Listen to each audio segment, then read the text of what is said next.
everyone, welcome to Amanda's Booktopia. If you are new here, welcome, and if not, welcome back. And today I have a special video for you all.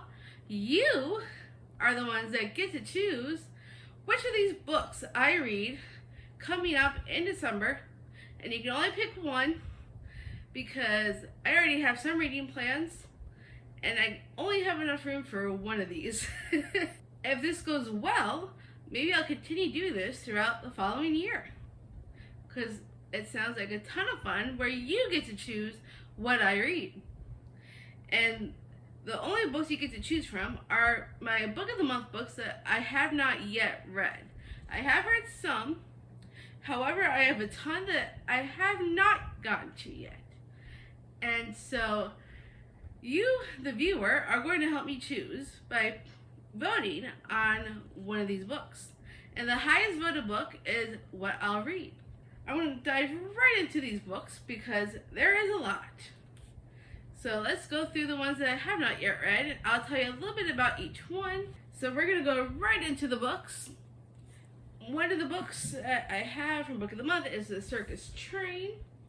This is during World War II, during 1938. This girl named Lena, she has not quite found her place within the circus, even as a daughter of the extraordinary headline illusionist Theo. She uses a wheelchair after a childhood bout with polio, and she yearns for the real-world magic of science and medicine. And then her unconventional life takes an exciting turn when she rescues an orphan with his own secrets and a mysterious past. Then World War II escalates around them while their friendship blossoms, as her friend is training to be an illusionist apprentice. But then her dad and her friend are arrested and made to perform in a town for Jews set up by the Nazis. And Lena is separated from everything she knows, and she's forced to make her own way, and she must confront her doubts and dare to believe in the impossible, which is herself. And I love circus books. I love World War II books. Sounds amazing. If you want me to read this book, vote The Circus Train. And then the next book we've got is Mercury Pictures Presents by Anthony Mara.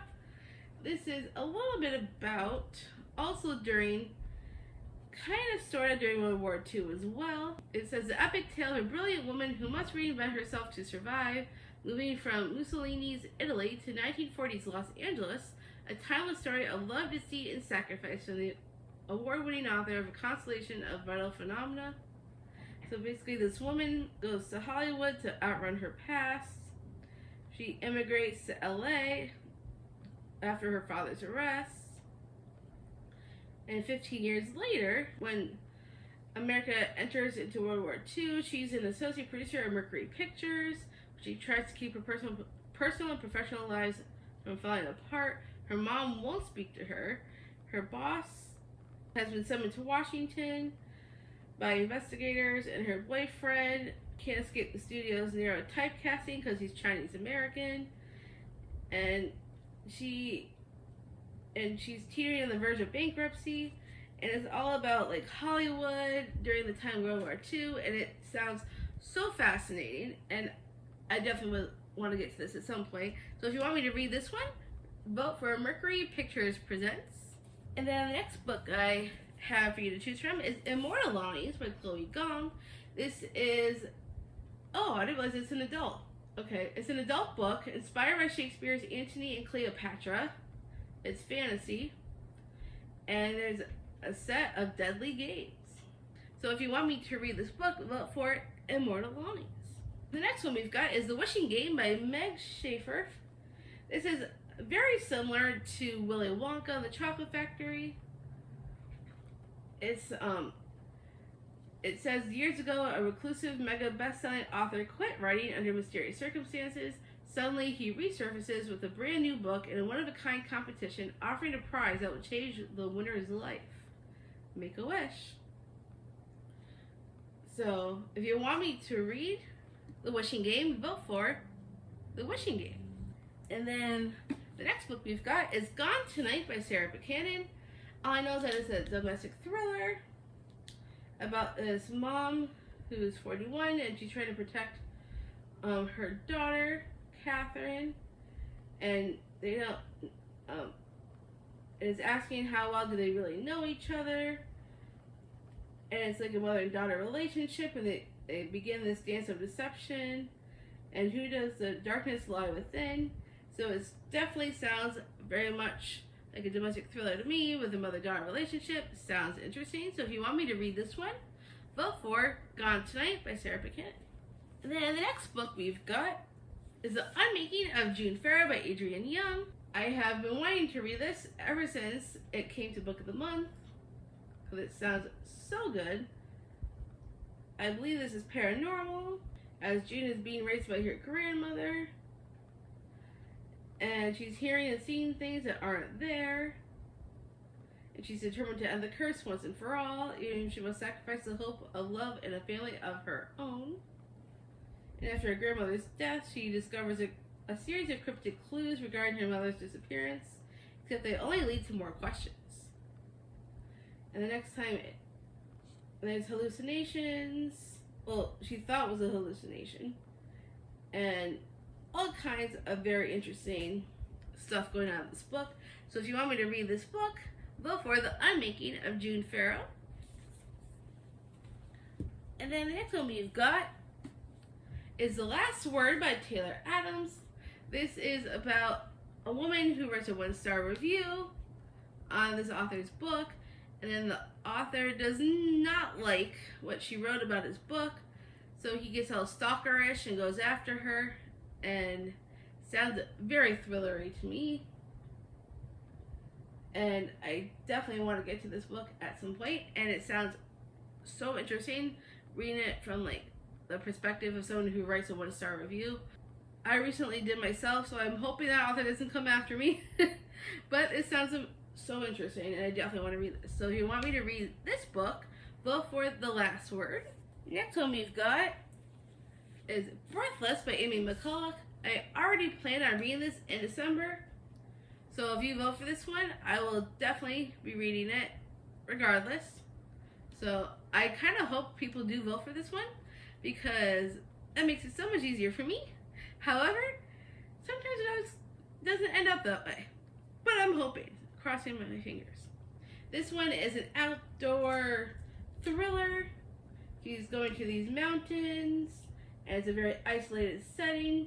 A climber dies when everyone thinks it's a freak accident, and then a second climber dies, and it's too late to run back, so they're stranded on this mountain, and there's a killer who's picking them off one by one. So, since I'm already reading this, I'm hoping people will vote for this one. So if you want me to read this book, vote for Breathless. And then the next book we've got is The Stranger Upstairs by Lisa M. Matlin. And this one also sounds very interesting. It's about this woman who is renovating this house, and unfortunately as she's renovating, there are some very horrifying moments, a series of bizarre accidents threatening us and unexplained footsteps, and something seems to be very wrong with the house. And as she's renovating, more and more stuff happens, and it sounds so interesting. So if you want me to read this book, vote for The Stranger Upstairs. And next one we've got is The Last Love Note by Emma Gray. I don't know much about this one, except that it's contemporary. It says 2 years after losing her husband, Cameron, Kate is a bit of a mess. Lurching from one comedic crisis to the next, she does her best to navigate work, friendships, and parenting a 5-year-old without Cameron's support.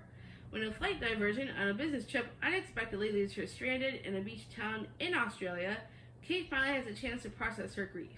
Could she let go of the love of her life and risk her heart a second time?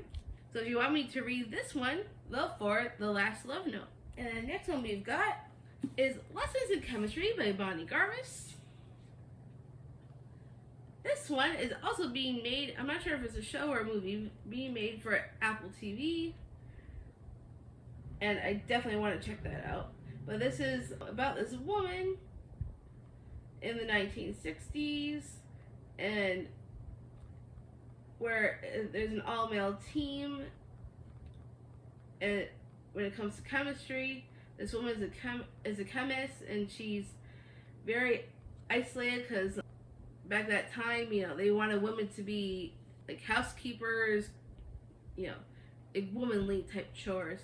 But this woman is a scientist, well, a chemist instead, and she ends up being a single mother, and she's a star of this cooking show, and it proves revolutionary, and she's daring women not just to cook but to change the status quo, and it sounds so good. I definitely want to read this at some point. So if you want me to read this book, vote for it, Lessons in Chemistry.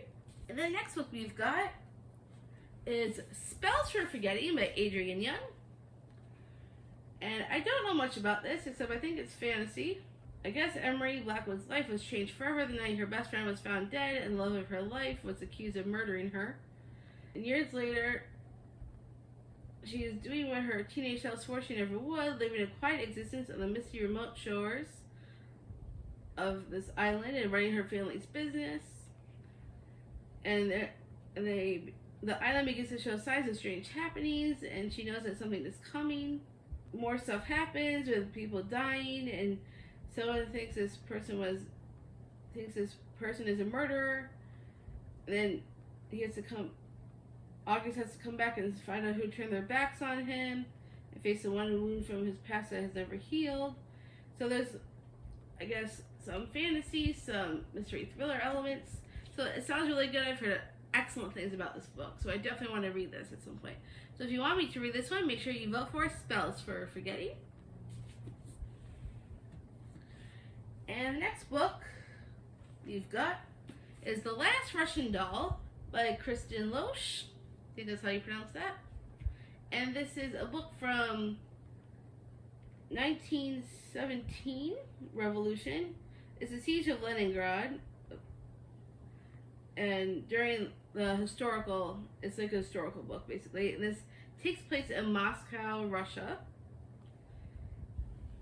And everything changed when she was a girl, and then a decade later, she's in school, she has a loving fiance, and an English name.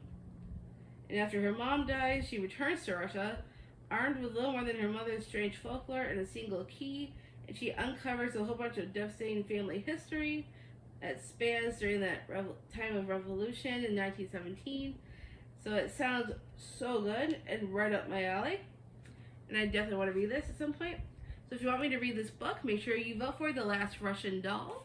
And then the next book we've got is The Reunion by Kayla Olson. And this one is is about this girl who's a star of this popular teen drama, and she spent her adolescence trying to be as picture perfect as her character in real life. But after the death of her father and the betrayal of her on-screen love interest and off-screen best friend, she wanted nothing more than to leave the spotlight behind. And 20 years after the show's premiere, a major streaming service has invited the original cast back for a reunion special.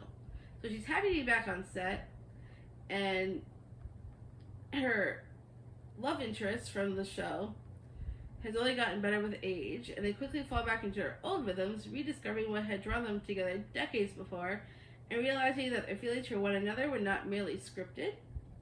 And then there's new rivalries emerging between the cast members, other passion projects, and the specter of a reboot shadowing the shoot, and she begins to question whether there's room in the spotlight for her real-life happy ending. And it sounds so good. I love romance books like that, and it sounds so much fun. So if you want me to read this book, vote for The Reunion. And next one we've got is Wayward by Emilia Hart. And this is a multi-generational book, but with historical elements. We're following Kate in 2019, and then we also follow Alpha in 1619, and then we're following Violet in 1942.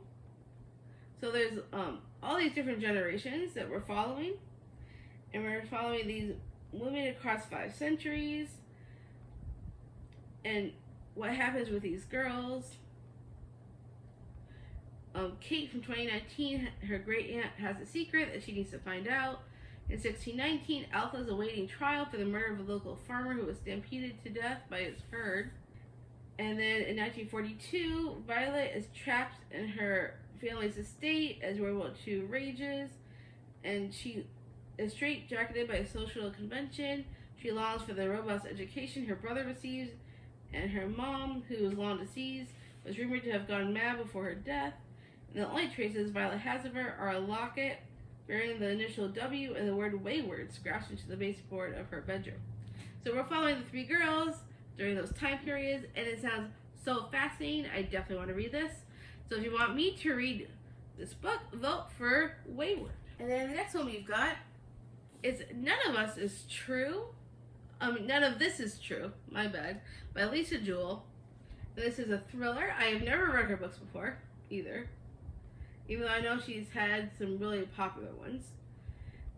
And it has a podcast element to it. It says, when a famous podcaster interviews a stranger promising to divulge the story of a lifetime, secrets emerge that threaten to expose the truth of the lives they both worked hard to project and protect. And there's mystery thriller elements.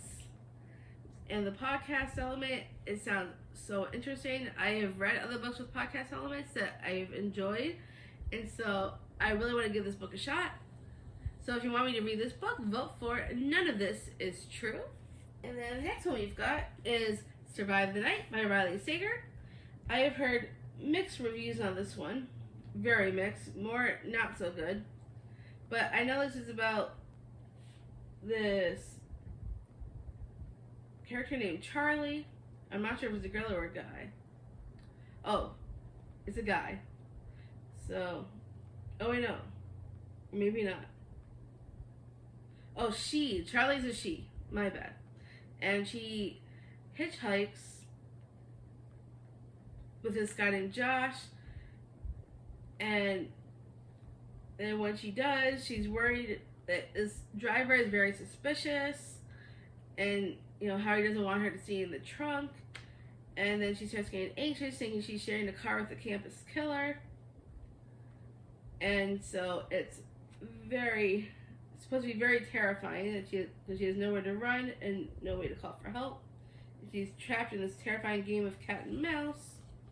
And the only way to win is just survive the night. So that sounds really interesting. So if you want me to read this book, vote for Survive the Night. And then the next one we've got is The Writing Retreat by Julia Bartz.